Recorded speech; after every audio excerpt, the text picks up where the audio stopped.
જય કિસાન મિત્રો, હું છું ગોપાલ ઇટાલિયા. આજે તારીખ 14મી ઓક્ટોબર 2025 નો દિવસ. છેલ્લા અનેક દિવસોથી બોટાદની યાર્ડમાં કડદા બાબતનો એક આખો સંઘર્ષ ચાલી રહ્યો છે. આમ આદમી પાર્ટી ગુજરાતના ખેડૂતોના સમર્થનમાં અને કડદો કરનારાઓના વિરુદ્ધમાં એક લડાઈ લડી રહી છે. શાંતિપૂર્વક રીતે બોટાદના માર્કેટિંગ યાર્ડમાં ઘણા સમયથી આંદોલન ચાલતું હતું અને આ આંદોલન વધુ શાંતિપૂર્વક રીતે આગળ વધે એવા આયોજનના ભાગરૂપે હળદર ગામમાં એક મહાપંચાયતનું આયોજન કરવામાં આવ્યું. આ મહાપંચાયતના આયોજન ઉપર ભાજપી કડદા પાર્ટીના નેતાઓના કહેવાથી કડદાબાજોના સમર્થનમાં અને ખેડૂતોના વિરોધમાં પોલીસે લાઠીચાર્જ કર્યો, ટીયર ગેસના સેલ છોડ્યા, ઘરમાં જઈને નિર્દોષ માણસોને બેરહેમીપૂર્વક માર માર્યા, ઘરની અંદર જઈને તોડફોડો કરી, દરવાજા તોડ્યા, દુકાનો તોડી, લાઇટો તોડી, ગાડીઓ તોડવાનું કામ ભાજપી કડદા પાર્ટીના સપોર્ટથી ભાજપની અને બોટાદની પોલીસે કર્યું.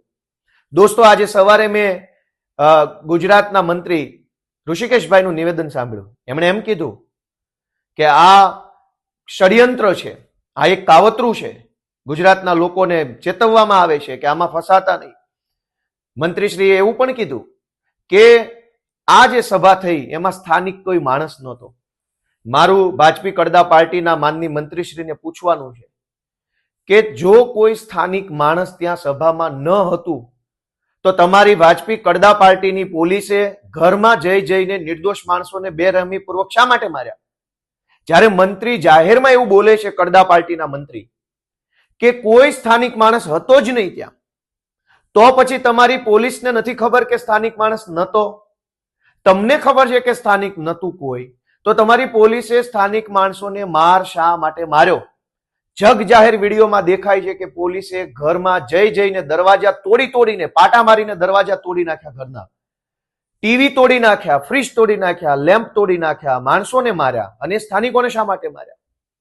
હકીકત તો એ છે કે ગુજરાતમાં ભાજપના મંત્રી હોય કે ભાજપના ધારાસભ્યો હોય, પટાવાળાથી વધુ કોઈની હેસિયત નથી.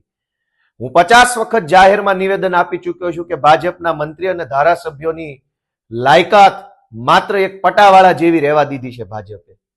અને હું જયારે આ વાત કહું છું કે પટાવાળાઓ છે, ત્યારે ભાજપને બહુ વહમું લાગે છે, આકરું લાગે છે. પણ આજે કડદાબાજોના સપોર્ટમાં, કડદો કરનારાઓના સપોર્ટમાં, ખેડૂતોને લૂંટનારાઓના સપોર્ટમાં આખી ભાજપી કડદા પાર્ટી ઉતરી આવી છે.